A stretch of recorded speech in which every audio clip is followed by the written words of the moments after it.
This is the Aussie NFL Fantasy Show. Yeah, look, mate, I can't wait to get into this. I'm not quite sure what that means. Taylor goes deep. And we've decided to have no tight ends in this draft. Matty gets mouthy. And you'll be getting a whole bunch of stuff from Timo at the same time. Starring Taylor Goodall and Matty Connor, the Aussie NFL Fantasy Show. Australia's premier NFL fantasy show is back for the Aussie Gridiron Network. This is the Aussie NFL Fantasy Show. They call me Matty C, and with me for the Sunday show, of course, it's Taylor Goodall. Welcome back, mate.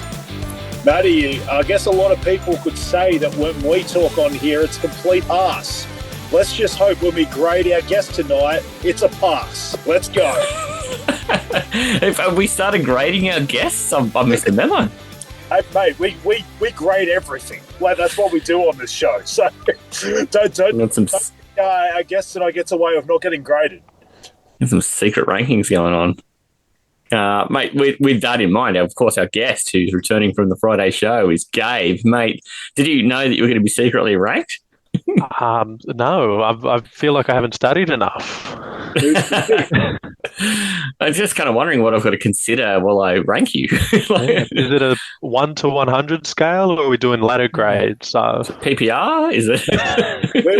we grade on a curve of the yes, so you only need about a 22 out of 100 to pass. Oh, well then, no worries then. I can phone the rest of this in.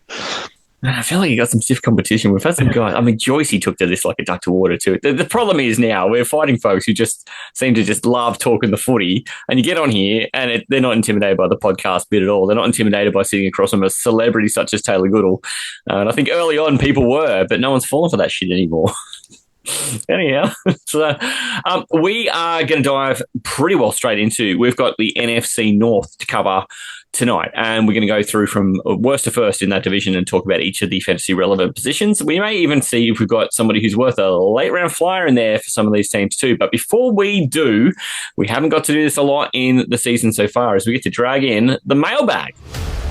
This is the Aussie NFL Fantasy Show. All right, about time you cut to me there, Matty. Thank you very much. And foreskinning, yet another dick joke. I'm no gorilla, but I'm taking the one-on-one. Zombies, because I don't want to be probed. Why don't you tell me, Matty? Why don't you tell me? Can I swear on this podcast? Yes. I reckon Manjot's mum would towel us up, though. The Aussie NFL Fantasy Show. First question comes from, Tay, is this one of your people? At Waikato Wizard. Go the Kiwis. Jesus, I reckon this has come from that league that you're in, where half the bloody listeners are Kiwis. Yeah, probably. Probably.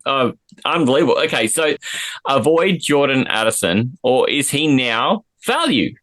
I mean, we have to see where his value drops to. Like, we kind of haven't really been given that, like, sort of ADP loss yet, but It's been like 2 days, yeah. It's another one where I just don't see the upside enough for him, because like we obviously talk about, the KOC offense. We talk about that obviously whoever's quarterback seems to be able to facilitate, Justin Jefferson because he's just so good. But there's at least enough question marks there to question whether Addison has a high enough ceiling when he comes back. Like, he's been very touchdown dependent. And yes, a redshirt rookie, you got to factor in that there's a chance that he has less touchdowns than Darnold had last year. So I do have concerns that, if I'm holding this guy for a suspension, like I'm not even certain, I don't think your IR is going to be able to handle that. So you're basically holding a roster spot. I don't know. I just don't know if there's high enough upside for Addison to sort of wear that first 3 or 4 weeks as a roster spot. So I personally wouldn't. But, if you wanted to take that shot, that's fine. But, yeah, like I said, I just would rather be taking these shots on guys that I think are kind of bona fide studs when they come back, and I'm just not sure he is. Even with the 3 weeks out, he comes back directly into the 2 international games. So I don't know how that's going to affect his ability to ramp up and start getting, this Addison hasn't played with McCarthy, and he's not even going to get those early season games to sort of help it in. But yeah, it sort of depends how low his value gets to maybe you pick him up and he is that stash for the end of the season. But who knows? It's tricky. I mean, for the moment, I've just taken him out of my rankings. I just need a few days just to watch how the market reacts. And at that stage too, he is getting ranked outside the top 35. So it's not like people are tripping over themselves to get him before this was confirmed. But the news of a 3-game suspension, it's not that it's 3 games. It's that the time that he comes back is difficult, and he's coming back to a situation where he'll get to play all the preseason. That's fine. But, not all starters play every minute of every preseason game. So how much value do we see out of him in the live situation before then? So it's a difficult question. I've just taken him out, so I don't know that his value. We're all kind of a bit on the fence, but no one's sort of tripping over themselves to squirrel him away, hoping that he's amazing when he comes back by the sounds. So that's why Cato Wizard. I'm going to go to at Puka Matata, which is fantastic. After Jonathan Taylor, Gabe, is there any Colts that you really want? I'm a big believer in Anthony Richardson. We found one. I think he has the raw talent, and he's done a lot of work on his footwork and his throwing motion to sort of alleviate some of the problems he has in the short game. And we all know what he can do with his legs and what he can do down the field. It's just about being on the field that really will lead to him being valuable fantasy-wise. So personally, I think if you can get him at the value, which I have yet to meet anyone who sort of believes in Richardson the way I do, definitely do it. Because I have no worry that he would beat out Daniel Jones. I don't even understand why that was a conversation. Wow. I think any sort of franchise that lets that be a quarterback battle doesn't understand what's going on. Like, there is no. I mean, this is without being silly about it. This is an ownership where it's in flux. The owner died only a few months ago, and I'm sure that the building's kind of a bit rattled. But we haven't seen a lot out of the Colts in this offseason. They sort of haven't been on the front foot about trying to create positive news stories. So it's like this whole thing. Is this a quarterback battle? Nobody actually knows, right? Do you know? I don't know. They haven't really sort of told us. They claim it is, and there was a lot of early talk that Daniel Jones had seemingly won it, and it would take a lot to sort of get Richardson to start that game 1. But everything I've heard since has sort of got Richardson back in the driver's seat, which I think, is good for everyone. Another Colt I really enjoy is Josh Downs. I think he's an incredible route runner and a great wide receiver. I have him pegged to be a breakout candidate this year, especially if it's true with what's happened with Richardson. And I think even in best ball leagues, Alex Pierce is one of the premier deep route runners in the league. All it takes is one sort of deep shot to connect for a touchdown, which we saw in the early weeks when Richardson was starting, and you can get enough points that it proves valuable. So I'm probably higher on the Colts than most would, think. You've seen the division they play in, haven't you? You've seen. Yeah, exactly. They get to play a few, teams in flux. So it's a beautiful way to describe garbage. That's the nicest way I've heard garbage described. So Gabe's got a few really great points here. I know that you've been a career member of the Josh Downs fan club. Are you recycling that this year? It's just so funny that there just happened to be a Colts question for Gabe, because there was actually a huge period where I thought Gabe was a Colts fan, because like his love for Anthony, just like well known across our fucking league, and like he's brought him up 100 times, and like I said, before I actually probably got to sort of like know him or hear from him a fair bit, I actually thought, I just kind of assumed he was a Colts fan because there seemed to be a lot of love there. And he obviously has some kind of soft spot for him because he just brings up 3 guys straight away. Mine would have been Josh Downs 100%. He's kind of the one I've sort of targeted in some of our mocks and just like the only one I've really kind of looked to rank. I think he kind of usurps Pittman this year.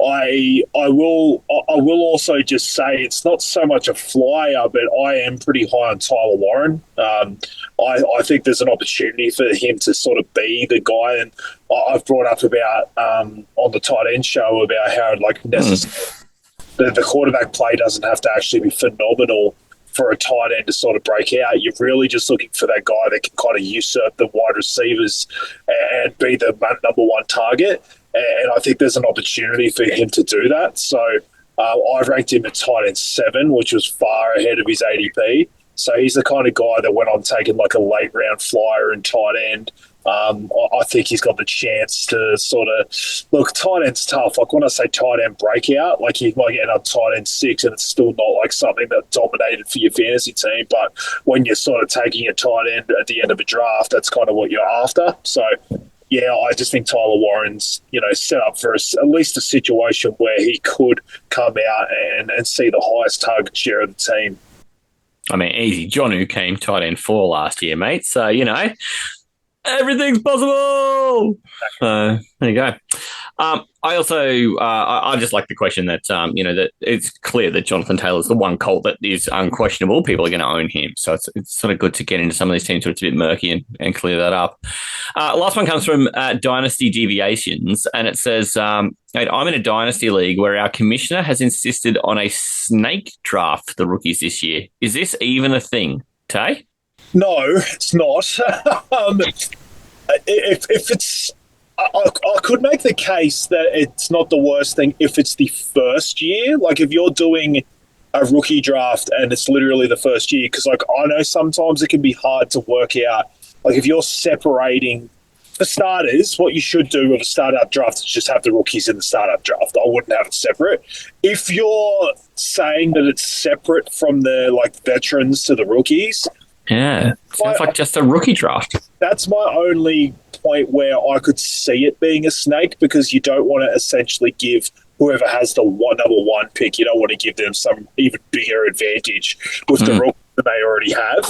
But generally, obviously, it's like a real NFL draft where if you get the 101, you get the 201, you get the 301. So my first suggestion would be just if you're in a startup, just draft the rookies with the veterans and just have it all together, so you don't have to worry about it. If your question is legitimately each year you're looking at doing your rookie draft and you're thinking of doing it snake, give yourself an uppercut, because that's the dumbest thing I've ever heard. Gabe, how do you feel? In my Dynasty League, I came second. So, and the draft was automatically set up as a snake draft for this year's rookie draft. So I was really excited. I thought, this is incredible. I get to pick back to back. But no, it's the fact that I was so overjoyed at that opportunity sort of proves the point that it sort of unfairly skews that even though, the worst team doesn't get to take those 2 high picks, because that's what the draft is for, to give those struggling teams the ability to get the best rated rookies.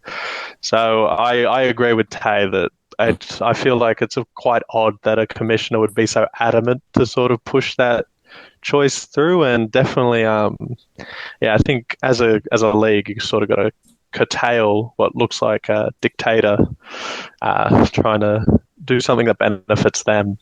Preach. All right, we got to the bottom of the mailbag. Thank you very much, gentlemen. We are now into a bit more serious stuff. We're going to go through the NFC North. This is the Aussie NFL Fantasy Show. You know how sometimes the first play of the game can be a real tone setter? Is it like Crash Bandicoot? Ooga booga. And he's landed in New England. There is no more New England. It's New England now. Because England? Yeah. Can't explain that. It's asses instead of horses on there. The Aussie NFL Fantasy Show. Man, it was great to go through the AFC North, and Gabe, because you're in that division as a Ravens fan. We went into some depth there, and I'm really, really glad we did. And I know you got some opinions on some Bears, and we're starting with some Bears here because they finished last in the NFC North last year. Weirdly, the first player we're going to talk about is their quarterback, and he's, of the 4 starting quarterbacks in the NFC North, he is our highest ranked in fantasy. All of them are ranked outside the top 10, which is strange to begin with, but Caleb Williams currently is coming in ranked about 12th, and he's sort of thereabouts with Goff, and you could say one ahead of the other, but they're generally around the same. And I think what is separating them is that Caleb Williams doesn't do it all from the pocket. Do you have confidence in Caleb Williams? Yes, I do. I don't think that sort of the discussions that were bandied around when he was coming out of college were, unfounded. I really like the play he sort of put it up in college, sort of earned him that generational label. And, unfortunately it didn't all translate, but, when you go to the Bears, you can't really blame the quarterback for that with the sort of piss poor offense that was sort of being run there. Ben Johnson sort of changes that.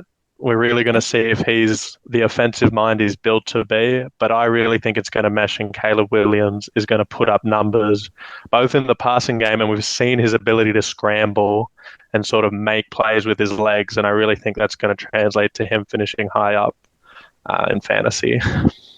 I mean, the consensus world has him around 12. I've got him a little cooler than that. I'm down at 16, and Tay, you're even you're in the same sort of range as me. You got him around 14, so we're not as keen as the consensus. What's just cooling your jets a little bit there? Well, I brought him up on other shows. Like, I still think he's got around that range the highest ceiling than some of those guys, though. Like, I still think he's got a higher ceiling than like a Goff or some of the other guys around there. I think it's all offensive line. Like, the fact that they turned their offensive line to a strength this year from a complete weakness from last year. Like, PFF grade is 4th, which is insane. Like, I've talked about it with the running backs and how I look for teams completely addressing that part of their offense, and it just makes a massive difference. And why it makes a massive difference for Caleb specifically is in college, he was awesome at scrambling and kind of like keeping a play alive and then like kind of making a miracle throw, whereas like he never had even close to enough time to even showcase that talent last year. So I do wonder if that's going to play out this year. Again, I still am not ranking him for his upside because I still need to see it. I need to see his talent. I also need to see him better at making decisions where he doesn't try and throw a hero ball. Like yes, I'm saying that the offensive line's going to help him in terms of what he's already proven he's good at. But I need to see him prove that, like, under any kind of pressure, he's going to make the smart decision, like whether it's even throwing the ball away or whether it's finding just an intermediate target for 4 yards. He needs to make smarter decisions, and until I see it, I'm not going to rank him in stealing. So I've just sort of got him, just on the edge to outside of like a quarterback one. And, I'm leaving like positive outcomes, for his ceiling out there because I can see it, but it doesn't mean I'm going to rank him that way. DeAndre Swift did have a far better year, I think, than a lot of people were expecting last year when he wound up at the Bears, given the struggles that offensive line had. But say, our outlook this year, we're sort of in line with that consensus ranking. We've got him on the edge of a running back too. So we're still not really sold either, right?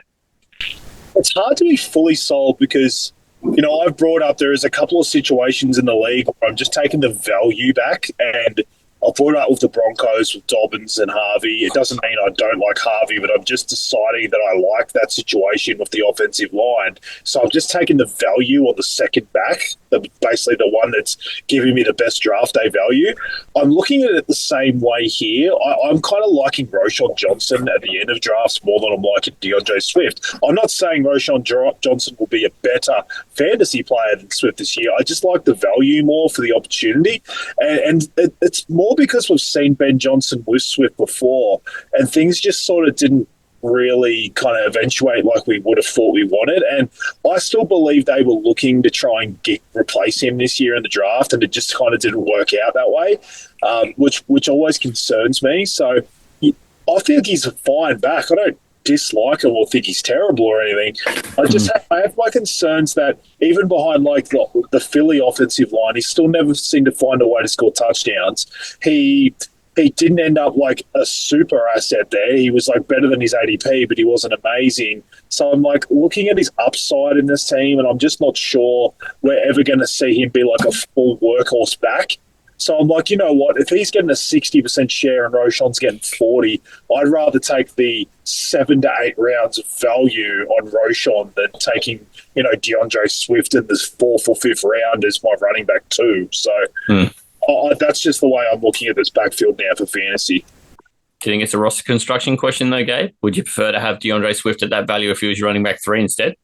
I really like DeAndre Swift, so I'm not the highest on Roshan Johnson, even at that running back 3.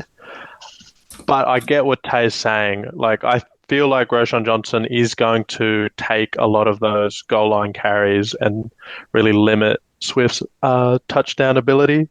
But I have faith that with the new offense, line, that Swift will put together a running back 2 season. So if you can get him for that value, I feel like it's just, if you've already got your hero running back, or, you're in that sort of dark age where there's not a lot of, wide receivers with upside, Swift, I feel like, is going to, do some more than what is expected of him. Because I'm out on him as a talent, but I'm also out on Monagai and Roshan behind him. So if I'm going to bet on talent, I'm going to bet on the one that's already starting for this team as opposed to the middling running backs behind him.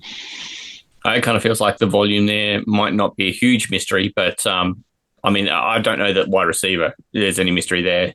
DJ Moore, we've all got ranked pretty much in that wide receiver 2 range. The consensus sites have him closer to the bottom of wide receiver 2. Tay and I are just both a little bit warmer than that. We've got him in the middle of wide receiver 2. And to me, that's really just, we can sort of see that the first wide receiver in the Ben Johnson offense has been pretty important.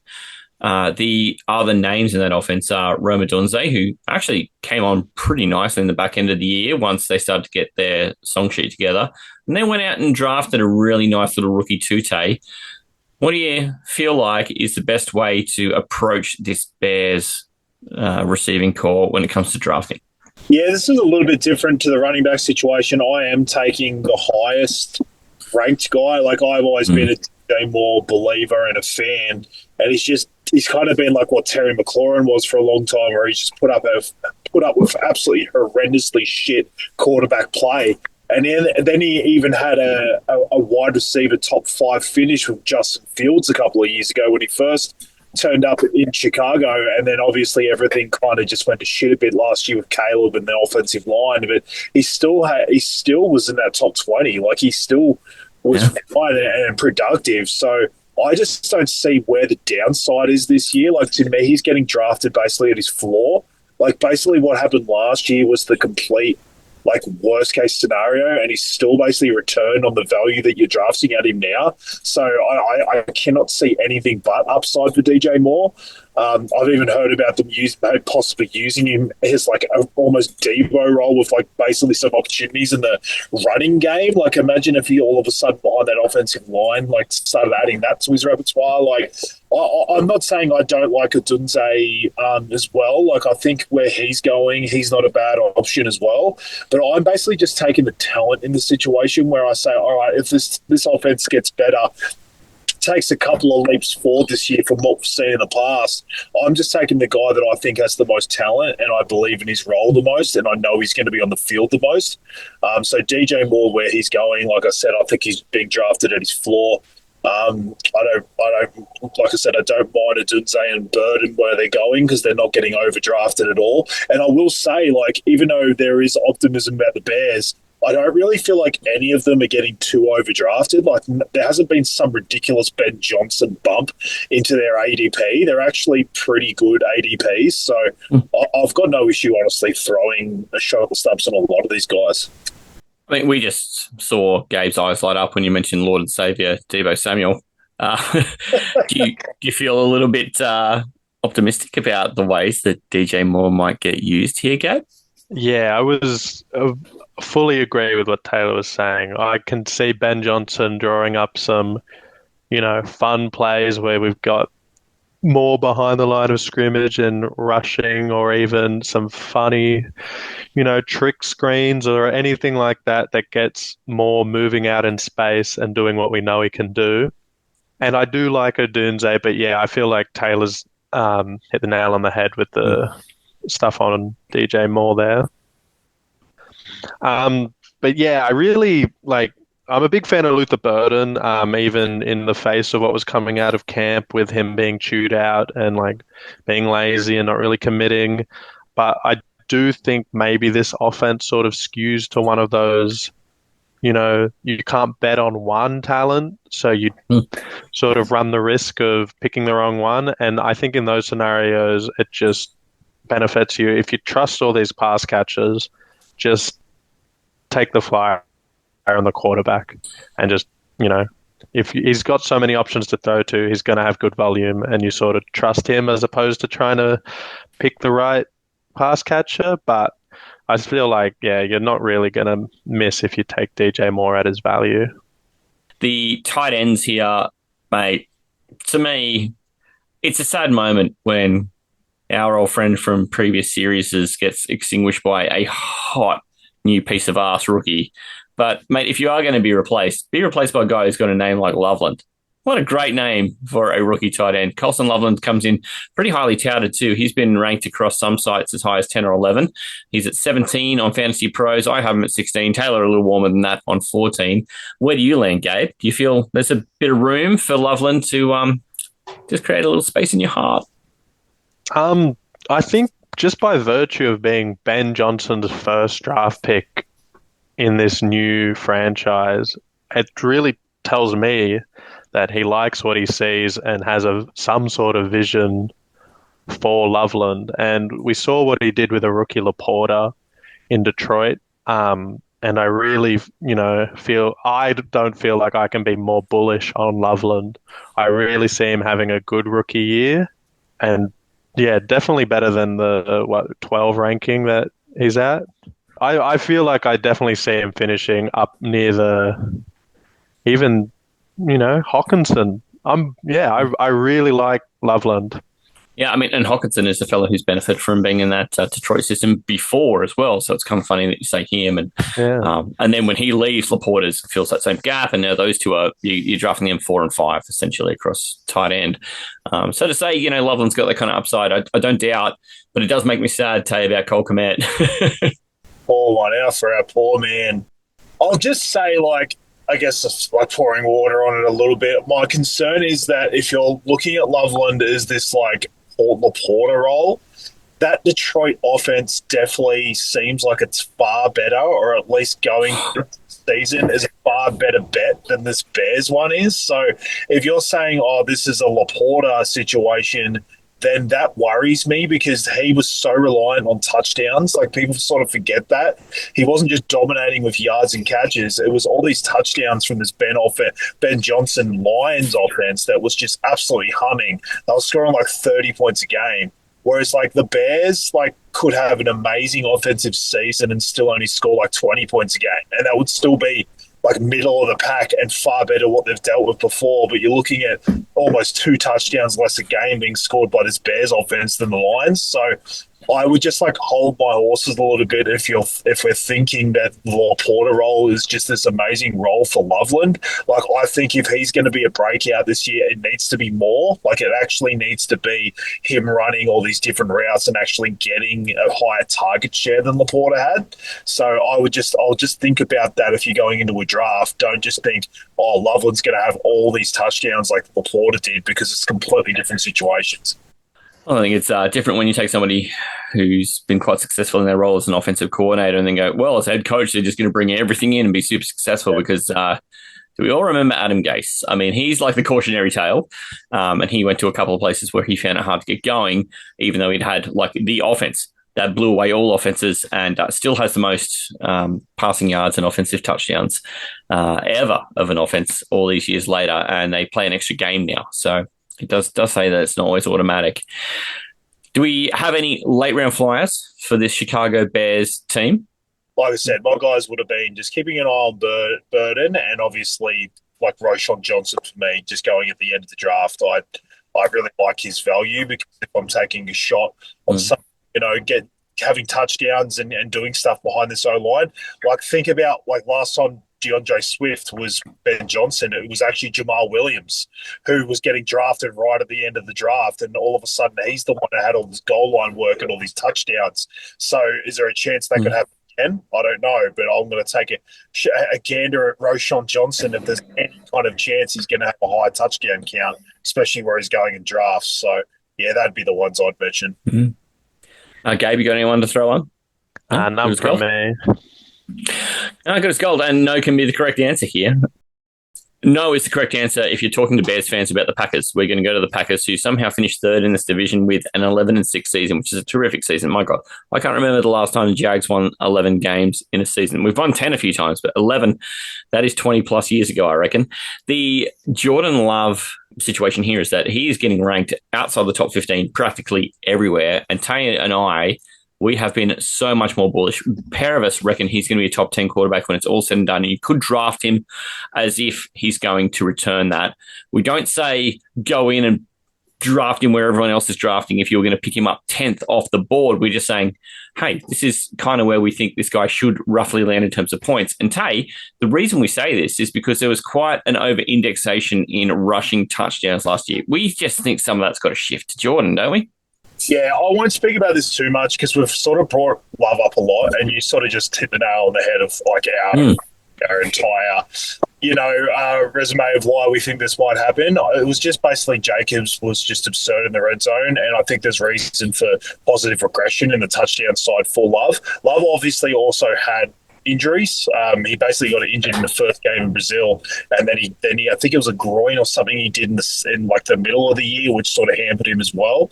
So I just think if you get any kind of I guess positive health regression too, there's opportunities for him to throw far more touchdowns than he did last year. So I might let Gabe talk on Love for a little bit, just because I feel like you and I have kind of sung his praises already a lot in the preseason. I'm genuinely a fan of Jordan Love. Much like I said about Caleb, I think he has such a talented receiver group, but I can't pin down who I feel like is going to stand out. But I just know there's going to be the volume there that I'm happy to take Jordan Love and trust that it will work out for him. Like I've bet on his talent, and I know what he can do. So I definitely don't see the reason why he's so low, especially if they're getting a third place schedule as well. So I trust him, and I understand why you both like him so much. And I mean, we have gone to running backs generally next, but I want to move to wide receiver now while I've got you there, Gabe, because you look at that wide receiving core and you go, oh, God, how far do I have to scroll before I find a Packer? But then when you find one, you find about 6, right? Because who could it be? You can throw a blanket across them all. The Packers did something that we haven't seen them do for the longest time, and they spent a first-round pick on somebody who benefits the offense. And do you think that's valuable? Yes, I think, there's it's a running joke when you say they have, 5 wide receiver 2s.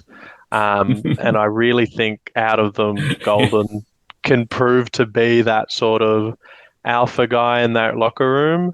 And when you have someone like that, it just takes so much pressure off everyone else and allows them to play their bit part in the offense and sort of play to their strengths. Like, you don't need Wicks to catch 10 balls. If, Golden's taking the roof off things, he can do what he does best, which is get separation with his route running and catch, timely balls. And so I really think that, if you want to bet on one of them, it's probably going to be Golden in my eyes. I'm not the biggest fan of Reed as a 1, but yeah, you've definitely got a room full of talent that I think Jordan Love can definitely take advantage of.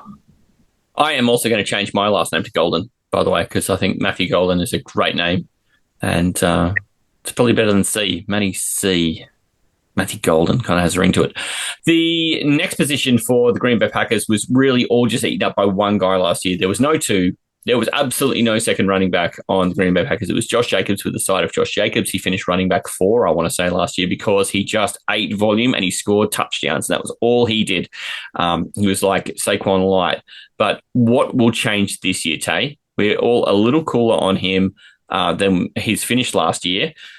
Every website's got him between 7 and 10, and we're no different. Yeah, it's the opposite of everything I brought out with Love. It's the I guess like the just regression in terms of the touchdown side of it. He was just used every single time in the red zone. Don't get me wrong, he had a great season and he looked, eye test, like he looked phenomenal.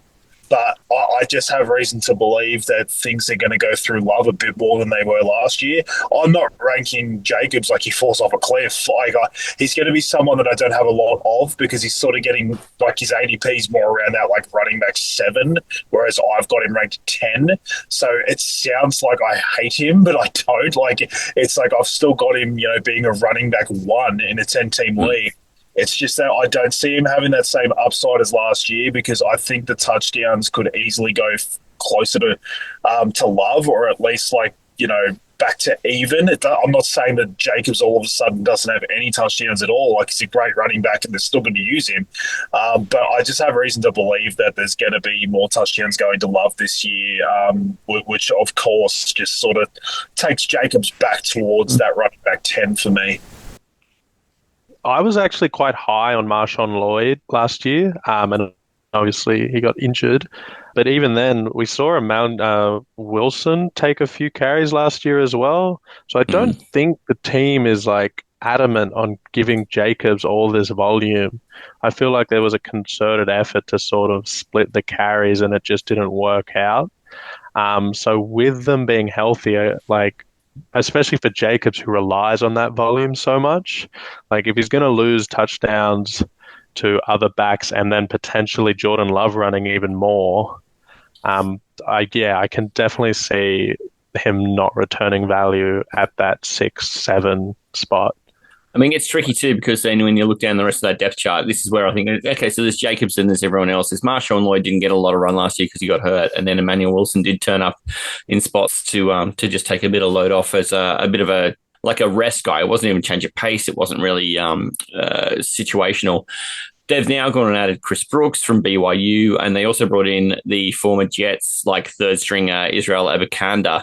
It will be interesting to see how it shakes out because the one spot where I think we can all agree there's kind of one name for this team is a tight end. It's Tucker Kraft or it's nobody. He has been, at some stages last year, he was fantastic. I think there was a period there where he was comfortably inside the top 5. This year, he's getting ranked just outside the top 10, around about a consensus ranking of 12.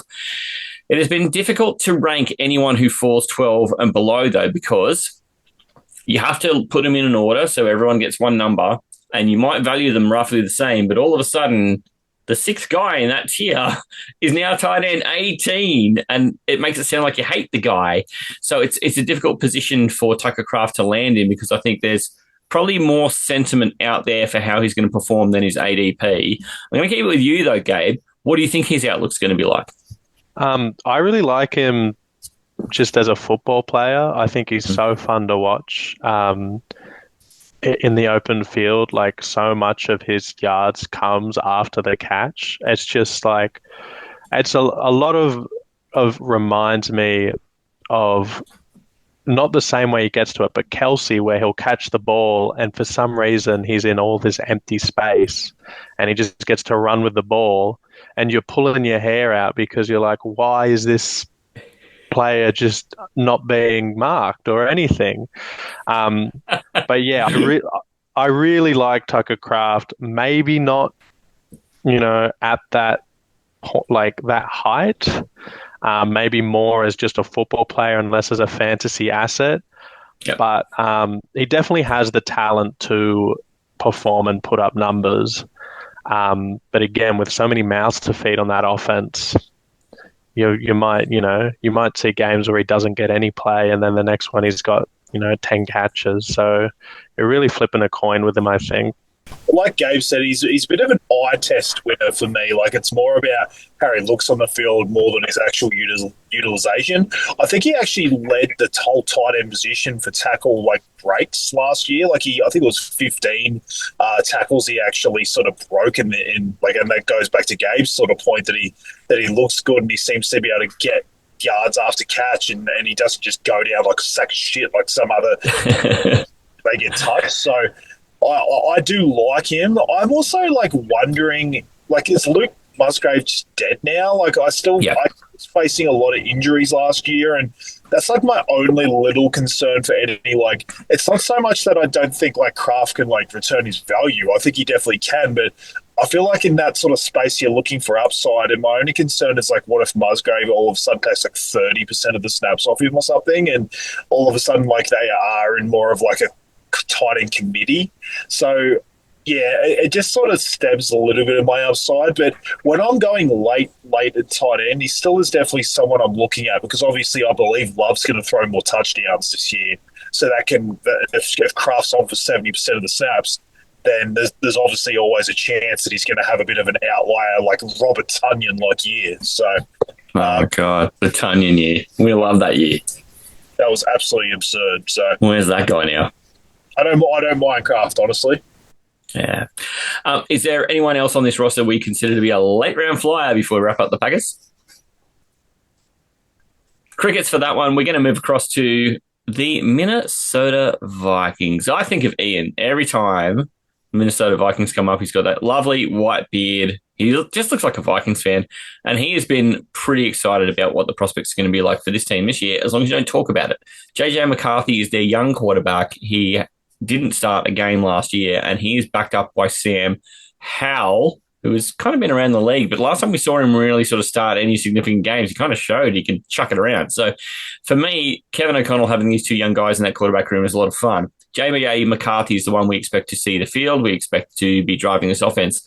But he is being ranked very comfortably outside the top 20 at quarterback. Tay, do you feel like that's correct?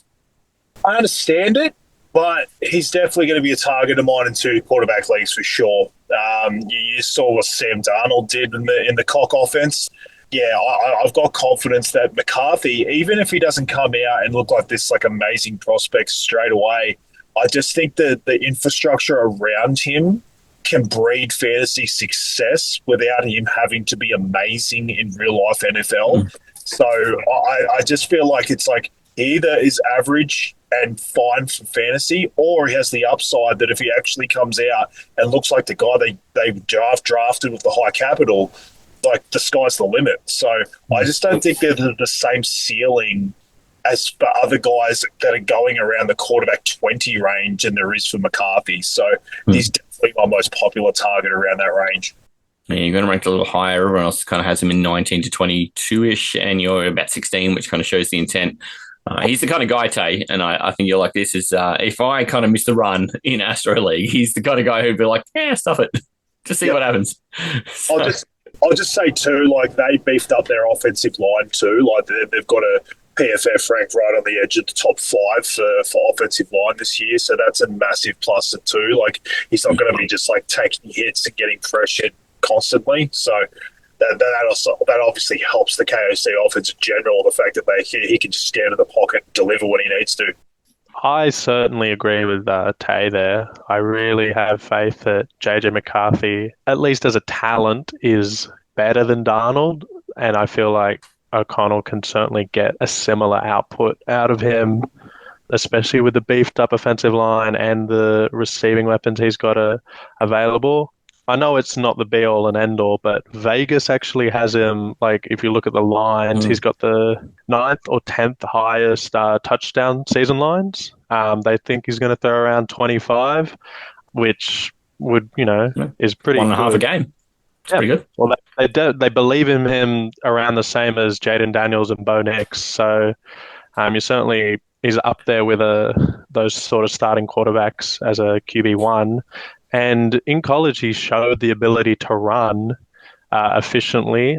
He has a season where he put up around 300 yards, 5 touchdowns. So if you can get sort of that level of play out of him on the ground in the NFL as well, you're certainly seeing a lot of upside for a quarterback that you can get, at 20. So I just certainly have faith in him. Kind of line with the rushing that you get out of someone like Alex Smith or Ryan Tannehill as well. And just super handy to have on top of the passing volume. And if we're saying you can pass in 25 and then you can rush in 5, that's not a bad year.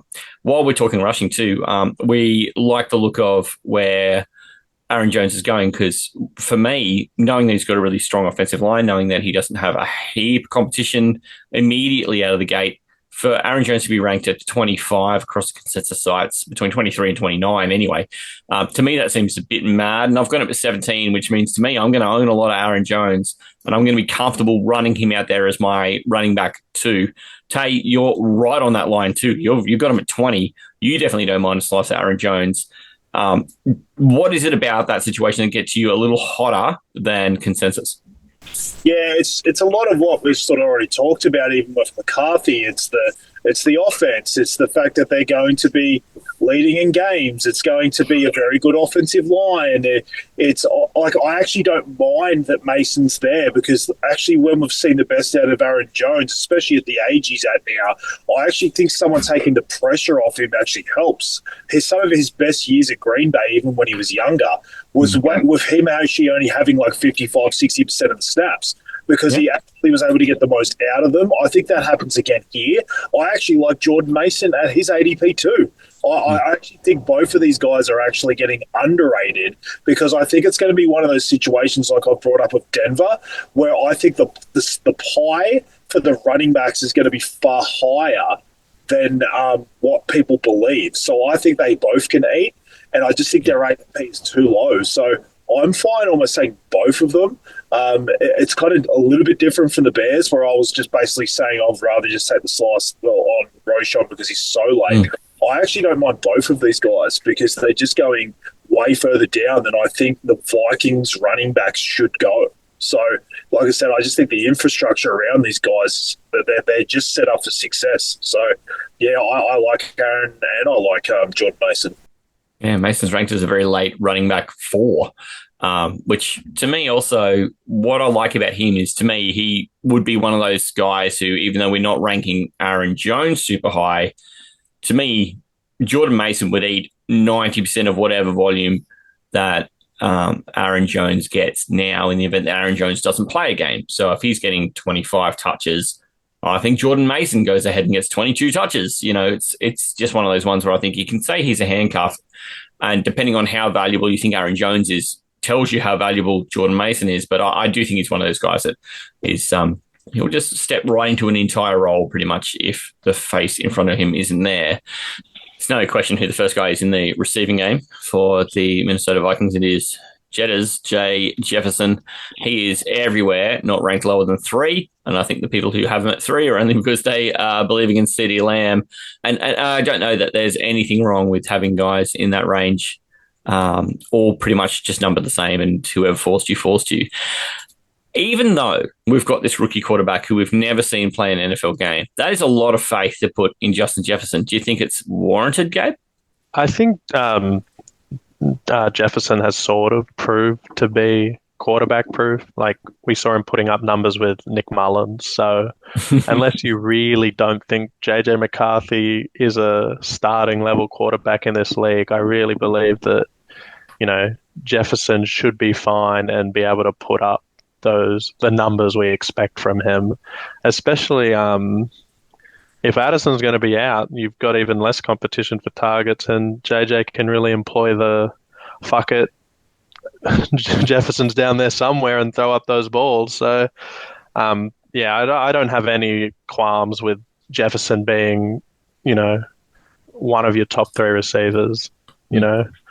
He definitely deserves it after the seasons he's been putting up.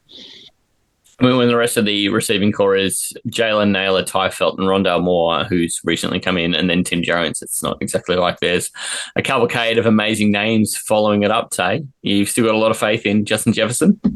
A cavalcade of assholes behind him. Like, there's no way that's ever going to impact him at all. There's obviously a reason they're going to want Addison back as soon as possible, but yeah, no, he 100% has proved himself quarterback proof, and you know, I've talked about it till I've gone blue in the face, but the offense just insulates him, I believe, like the way they run things and, you know, the setup that they have of that offensive line. And I just don't think that there's enough reason to believe that McCarthy's going to be so bad that it's going to cause some, you know, chain reaction where Jefferson isn't as high as he normally is. I just don't see it being that much worse than, say, Darnold last year. There is reason to believe for me that he might throw less touchdowns because, like, generally a rookie or even a sophomore, they don't normally have high touchdown numbers. So even Darnold, who, hasn't exactly had a storied career, you could see him having more touchdowns than a redshirt rookie. So, yes, maybe you could say that there isn't the high touchdown numbers for his ceiling, but I just think he's going to get peppered with targets. Like, you know, it is going to be a fucking, you know, Genesis down there somewhere for sure, like Gabe brought up. Like, they're just going to funnel everything to him, and he's so good. And how often are you watching a game where, like, you're watching the side, like, on a side view, and the quarterback passes, and then all of a sudden you just see fucking Justin Jefferson, and there's no one within fucking 30 yards of him because he's so good, and he just gets himself open. I just think he's going to be, you know, McCarthy's best friend. I've got no issue with I've said from day dot, I've got no issue with anyone ranking CD over him, but I would no way have him any lower than 3. So we move into the last pass catching position on this Vikings team. We see that TJ Hawkinson is pretty unilaterally ranked either 4 or 5 across the board, and none of us really seem too upset about that. We're all in agreement. The thing I think that's interesting about this, though, is even though TJ Hawkinson was coming off a pretty big injury last year, he then came back, immediately showed that he's got the chops, and that even in that offense that he was completely unfamiliar with, with this new quarterback throwing the ball, he adapted quite quickly. But even then, in his absence, Josh Oliver really showed up to be really worthwhile. No one's drafting Josh Oliver, but is it worth just kind of having him circled if you're a TJ Hawkinson owner, knowing that injury history, Tay? Nope. Go. I barely want to draft fucking tight ends, let alone handcuffing one. I know you're not saying handcuff. I know you're just saying keeping on the break. I just don't believe that. Man, this is tight end 4 or 5, man. This is not, you know, Chuck Steak. This is a real player. Look, if Addison was still out and you've got Hawkinson out and it's just, say, Jefferson and him, maybe, but it's just a lot of things that have to go right to even, like, justify a spot on your roster. I like Hawkinson. You know, the year after the bad injury, I think he's in a good situation. He falls in an area that I don't love drafting in tight end. Again, like I've brought up already, he's the end of a tier. Sorry, he's missed the tier of elite guys to me. There's basically McBride, Bowers, and Kittle to me that I believe are in the tier their own that can make a massive difference for you in tight end this year. Hawkinson will be fine. I just don't love what you're giving up to draft him. I guess the cost of taking him in like the 5th or 6th round, you're giving up some pretty decent running backs and wide receivers there. So I don't love taking him in that middling range at tight end. But I could also see him easily being the second in targets in this Vikings team that can move the ball. I do have concerns a little bit with how good their defense is. Like, is there going to be a reason, like, is there actually going to be a relevant second option in the passing game this year because their defense is great and they don't need to air the ball out heaps? So, I don't know. I'm a no on Oliver. I'm a yes if you want to take the shot on Hawkinson, but for me personally, he just falls in that range, so I probably won't be taking him. I sort of agree with what Tay's saying about, like, you have to draft him high, or for a tight end who isn't one of those top 3. But I will sort of say that JJ McCarthy did target his tight end quite a bit in college. And the Vikings in this Kevin O'Connell offense do like to target that position. I think, you know, obviously it was split with Hawkinson, you know, coming back from injury, which he is now an extra year removed from. But they sort of, the position was targeted for about 100 times for 71 catches about 800 yards. So if that all gets funneled to Hawkinson and isn't split, you might see him sort of return to those top 4 finishes he had before the injury. But yeah, I feel like you got to give up so much to take him. You might, like, even if all that comes true, like, the value you might have missed out on doesn't really balance it out for a position that most people stream. I mean, this is super interesting because, while I'm not sure that we've got any other late round flyers there because we've talked about practically everybody in this offense, it's just funny that the tight end for the next team who won this division last year is Sam Laporta, who is ranked right next to TJ Hawkinson. And they are either 4 or 5. They're interchangeable. They're the same player in terms of how we're ranking them for fantasy. So while I'm with you, Gabe, does everything you just said about Hawkinson copy-paste to Laporta? Maybe there's even more risk with Laporta now that he won't be playing in that Ben Johnson offense. I personally see a lot of regression coming for the Lions. When you're losing both coordinators and Ragnow, with a team that already, despite what people say about their O-line being quality, I think they ranked about 13th, 13th in pressure allowed. And losing Ragnow, I feel like you're not going to see that sort of high touchdown thrown that we've become accustomed to in this Ben Johnson run Lions offense. And if you take that away from Laporta, you're sort of relying on his yards. And we all know he's preferred as a red zone target. So, yeah, I do think you have that sort of risk. And I just feel, in general, if you're not getting those top 3 guys, you're giving up too much to take that next tier, especially when they all come with certain risks. First or worst, these guys fall outside of that, Tay. Is it that simple? Yeah, it is. Honestly, if I had to pick between the two, it would be Hawkinson. I actually have more trust in him. I don't know exactly what this looks like post Ben Johnson. It worries me that he was so touchdown reliant for. It was amazing for his rookie year to do that what he did, but you saw as soon as the touchdowns dried up a bit last year, he just was nowhere near a guy that you'd be bothered to draft anywhere near the top. It's just as simple as that. So, look, do I believe that because they might be able to not run the ball as well without a Ragnow, that maybe there's some positive regression in the passing game?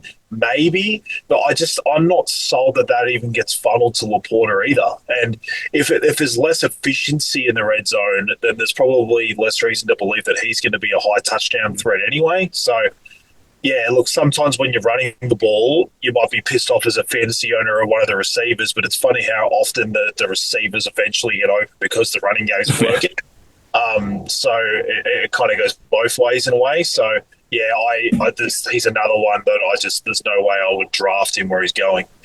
Funny one too, because then last year we saw how often the running game just kicked into gear for Detroit. They get a big lead up, and then all of a sudden they'd stop running and they'd just start passing, and it was kind of a weird thing that I'm not sure we'll see continue. It's a pretty rare thing to see, but that is where I think it'll be interesting for Jared Goff this year. We've had him. Seen him ranked everywhere from 9 to 16 across the major sites. And you and I are no better. We've got him at 13 and 15. We're kind of saying, this is the year where you probably need to be a little bit more cautious on Jared Goff. Is that really it? It's just the offense changes and now all of a sudden some of those opportunities that had been there are now just kind of drying up? Just a slightly weaker offensive line, especially at centre. He's going to get pressured a bit more from the inside. We even brought up, Manjot is the one that brought this up. He basically only went outdoors once all of last year, and now basically his games are outdoors this year. He's just got a far harder schedule, which gives me reason for concern. When you look at his splits home and away, or just in a dome and not in a dome, they're just horrendous. It's like a 10-point difference or something like that. So that concerns me as well. There is reasons to believe that it's just not going to work for Goff. He might still have his blow-up games, but I think the lows are going to be far lower this year than we saw last year, or probably even the last couple of seasons. Yeah, and so, Gabe, do you feel like Tay's kind of got that wrapped up, or do you kind of think maybe there's some room for growth still? No, I think Tay's got it there. I really believe in this brain drain. And for someone who we have seen struggle so much when teams do get pressure on him, to lose Ragnar, like a top 3 at least centre, it just is going to put him under so much more pressure that I really feel like a regression is on the cards here. Last year, they only played 3 away games outside, and they were like Green Bay and Chicago, who they play in division. But then also they played away at the Titans, and I think that was pretty much it. This year, it's the exact opposite. They've only got 3 away games that are indoors. So it's going to be a whole different world for them, I think, and that will matter. It's kind of one of those things, too, where you just remember what it was like when you had outside of the dome and inside of the dome breeze, or, home Ben and away Ben back in those days. And I kind of feel like that while those narratives were kind of a little simple to lean on back then, I think they're probably a pretty good indication for what to expect from Goff this year. The running back situation there is super simple too, because we know that Jahmyr Gibbs, he doesn't need 7,000 touches. He's like young Alvin Kamara. You can just kind of give him some space and he will make things happen. He's exciting. Give it to him behind the line of scrimmage. You can give it to him out in the flat. You can look downfield for him and throw him a ball down there too. He's an exciting player, and we've seen him ranked only ever between 2 and 3. Nobody on this earth had the balls to rank him outside of that until we brought Kieran on, and Kieran ranked him at 6. Disrespect. By the way, the other running back in that offense, David Montgomery, who's been fantastic in these last couple of years, he's currently getting ranked between 21 and 25. And Tay, you and I are about the same. I've got him 21. You got him 25. So this running back situation, Gabe, what are you doing with it? Where do you put your trust? And is Montgomery going to be as good as he has been? I think as much as they want to sort of still do that Sonic and Knuckles, Lightning and Thunder, like tag team, I really think at some point you just got to feed the generational running back in Gibbs. Like, he just is the better running back and does more with the touches he's given. I want to see him, have those seasons where he has 300 touches. I think he deserves it. And also, I think with what we were saying about the loss of Ragnar and the heightened pressure Goff's going to be up to, he's going to have to dump it off more. And Gibbs is only going to benefit by catching those balls in the flat, and we've seen his ability to take them to the house. So even though I'm down on the Lions as a whole, I still have faith that Gibbs is going to turn in a season that very well could be the running back 1 and an offensive player of the year level season. I mean, we've talked a lot about him losing Ragnar to retirement. They also lost Graham Glasgow as well, who's now he hit the free agent market, and he's out of there too, Tay. Do you reckon that makes much difference for what happens with both these running backs? Because we are a bit cooler on Montgomery. I pulled one out for David Montgomery. Remember, you said there's someone that I'm not really drafting at their ADP this year, and I've been a huge believer in David Montgomery, especially since he got to the Detroit Lions. But I just think the Ragnar thing is he gets the biggest hit to that, because that is right up the center. Like, Ragnar is exactly the guy that's the lead blocker. He's the one that's blocking for Montgomery and what he does best. He barges down the middle. He is Knuckles. Like, he's the strong guy getting those tough carries and going straight up the center. I think that we've seen Monty and Gibbs sort of go around each other because this team has been able to work and they've been able to punch the ball with this amazing offensive line play. And Monty's scored all these touchdowns that have kept him sort of close to Gibbs' numbers. But I think what we're going to see here is a complete sort of like Gibbs goes one way and Monty goes the other. I'm worried about Monty. I think there's going to be far smaller snap count for him this year, because not only do I believe they're going to need Gibbs more, like Gabe already brought up, I think there's going to be like times where they're behind, where they haven't been in other years, and they're going to need to throw. I just don't think you're going to get these amazing game scripts that Monty has kind of needed, like in the last couple of years. And Gibbs, to me, he's the one that kind of doesn't need Ragnar as much, because Gibbs can hit the edge. Like, Gibbs quicker, he's elusive, he can catch passes, he doesn't need that offensive line play as much as Monty. So that, to me, like, if they're taking a step back in that situation, to me that just lends more like hope and belief that Gibbs is going to be the one just kind of tearing it up for them, or at least even if they're behind, he's going to be the one getting all the work. And Monty's just going to be sitting there on the sideline, wishing that it was 2 years ago again. So, yeah, I'm very much down on Monty. I'm not drafting him anywhere, but I'm taking Gibbs if I can at the top of the draft, because I think there's actually reason, even though the Lions could go backwards a little bit, I think there's actually reason to believe he could just have a bigger workload. Yeah, it'll be interesting to see how that all breaks down, because I think there's a lot of logic to the way that we're stepping that out, but, teams don't always do the logical thing. The last position here, and I think this is a real no-brainer in what's going to happen in a large part of this offense, is that we've seen Amon-Ra St. Brown is the clear number one in that offense, and he is currently ranked across everywhere you want to see between about 3 and 6. Now, taking someone as mad as me to put him at 3. I've done that, but most of the way you're seeing him closer to 5 and 6. Tay, we are big believers that Amon-Ra is going to be the beneficiary of the big volume here, but that's not the only receiver you want to slice of in this Detroit team this year, right? Yeah, so Amon-Ra kind of speaks for himself. I think I still, even though I've got my concerns about Goff and obviously the Lions sort of taking a step back, I do think that because they're down in games, the volume's still going to be there. If anything, there might be slightly more volume, and that's generally what Amon-Ra wants. Like he isn't always the guy scoring the touchdowns, but he's the guy, raking in 10 to 12 targets a game and giving you sort of 9 to 10 for 100, and that's just the way that Amon-Ra does it. He might not have these huge ceiling games, but his floor is just so high that he's such an amazing fantasy asset, and I just think that's there again. Jamo's the one I'm most interested in, especially at his ADP, and it is because of what we've already talked about. And yes, it is annoying that they won't be able to run the ball quite as well, but I do think that given some of the game scripts of these games, they're going to need a deep threat. They're going to need someone that can sort of take it to the house and give them huge explosive plays when they really need it, instead of when pumping shit out of teams by 30. And Jamo is finally coming into a season where he hasn't just had some off-field issue. It's always gambling or injury or some bullshit that he's been doing.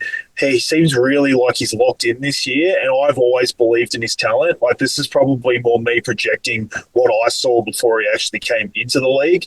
I'm not saying he takes over Amon-Ra or anything like that. I've got him around 22 in terms of my wide receiver ranking. I think he's in for a far better and more consistent year, and there's just going to be bigger plays and more passing, volume there for him than he's seen in the last couple of years since he's been in the league. I'm a big fan of Jameson Williams. I love just players who thrive on the deep ball. I just feel like there's nothing prettier than a long go ball or a slant that a speedster can take to the house. But yeah, I agree with Tay, and I feel like this is the season where Jamo gets to go in with no distractions and really become that wide receiver too. I really feel like there's a lot of similarities between this room and Minnesota's, with that sort of 1A guy, and then you've got Addison and Jamo as that backup who sort of thrive on those touchdowns as opposed to just a pure reception receiver. But yeah, I feel like Amon-Ra's that sure thing, and Jamo's sort of become that, even though he really doesn't have the efficiency. So yeah, I can't fault Tay for having such belief in Jamo. Yeah, he's kind of one of those great ones where he can take a handoff 60 yards for a touchdown. He can take a pass behind the line 60 yards for a touchdown and score you an extra point. But he can get downfield. He's kind of a bit of a Swiss Army knife in a way. The other guys in that offense, they've still got Khalif Raymond kicking around. They went and picked up Tim Patrick from the Broncos in the offseason as well, who he's a bit older now. Tim Patrick's 31. It kind of doesn't feel like he should be that old, but he is. And then there was a guy who turned up in that Hall of Fame game called Isaac Tesla, which I think is just going to be fun to say if he's on the field much. Tesla. That's the depth of their wide receivers, of guys who we're going to see more on than more than just popping up on special teams. And I think that pretty well then brings us to the end of the Lions. Is there anyone left who is worth a late round flyer, guys? No, not for me. Crickets. We've done it. Ladies and gentlemen, we've done it. We've got through the entire NFC North. And if you wanted to catch what was happening in the same division, but for the AFC, go back and check out Friday's show. We also got to meet Gabe and got to put him through 5 questions. Today, of course, we've been through the mailbag as well as doing this NFC North. And the guys from G'day Gridiron, if you were savvy, you would have spent yesterday with them because they go through both the AFC and the NFC North in an NFL perspective. So that is one thing that our network does. Tay, we do this every year now. This is the 3rd year we've done this. I think it's something that no other network, I haven't seen any other network combine shows like this to just kind of hyper-focus the information and get it out in all aspects in 1 week. No, it's awesome. We correlate together and, it is always good to sort of have if you're into fantasy or NFL or both, it's just good to sort of like hear the differences between what we're talking about because we're generally talking about the same players and the teams. Obviously, we're not going into the defensive pieces and stuff like that, but there is a lot of sort of similarities in talking about the offensive side, but they might be looking at things slightly different than we are in terms of fantasy. So it doesn't always work together. So it's nice to hear different opinions and different ways about looking into the NFL. So if anyone hasn't caught G'day Gridiron, please do because they're great. Yeah, brilliant. I might also say, too, that they are instrumental in putting together the Aussie Gridiron Network tipping competition. They've been running it the last couple of years, and this year they've moved it back to ESPN Footy Tips. So find that on our Linktree /Aussie Gridiron Network. And it is the top link currently since we filled 4 fantasy leagues, Tay, which is amazing. So they're currently the top link on that page. And then, of course, the Great Merch Store and Pastry Press NFL are the next links down on the page. Go find it, Linktree /Aussie Gridiron Network. Hey, Gabe, thank you so much for joining us for 2 shows. Did you have at least a half reasonable time? You can lie and tell us you did. I had a great time. But, I could be lying. You gave me permission, so... You're allowed to. Mate, thank you so much for spending so much time with us. And thank you, really, because as someone who, you said, haven't been through the podcast experience before, but just love talking American football, mate, you certainly haven't seemed too flapped by Taylor and I throwing you curveballs and of course, the terminology of the show and the tenor that we go down sometimes can be a little unnerving too. But look at you, you've sailed it, mate. Well done. Oh, thank you. No, you guys made it easy for me. Thank you, mate. I tell you, I don't know where you found this guy, but he at least 3 different times really kind of out hot taked you. Are you going to stand there and take that lightly? I am, mate, honestly. And honestly, this is very Joycey-like. I don't know what's going on. The guys we're finding are just coming on and are so confident. And honestly, I think when we listen back to these podcasts, it sounds like we're the ones that are fucking like guests and have never been on the podcast. And guys like Gabe and Joycey are just like hosting and have been there forever. So honestly, that's awesome. Like we want people to come on and be confident and have their takes and have their say. Yeah. Even if it's like different to you and I, like we like hearing different opinions. It's the entire point of this show. So thanks so much, Gabe. Thanks so much for everyone that's been on and that is going to come on for the rest of this season. It's been phenomenal, the support we've had from, Australians that love their NFL and love their NFL fantasy. And Gabe, I'm looking forward to our catch up at the live draft soon because it's been too long. All of us haven't caught up before. So, mate, looking forward to that. But thanks again for coming on tonight. You've been great. No, thank you so much for having me. I can't wait to, catch up with you in person. Hey, Tate, we're going to get out of here. In the meantime, we'll be back next week to do the AFC NFC South shows. You caught G'day Gridiron. All the best. I'll catch you next week. Hooroo. Arrivederci. Thank you. The Aussie NFL Fantasy Show. Thanks to the Aussie Gridiron Network, Australia's home for NFL and Australian gridiron content. Discover everything the network has to offer, including G'day Gridiron, Pastry Press, NFL, and Aussie Gridiron Today. Buy merch and win free stuff. Visit the mothership at Linktree /Aussie Gridiron Network. Hooroo.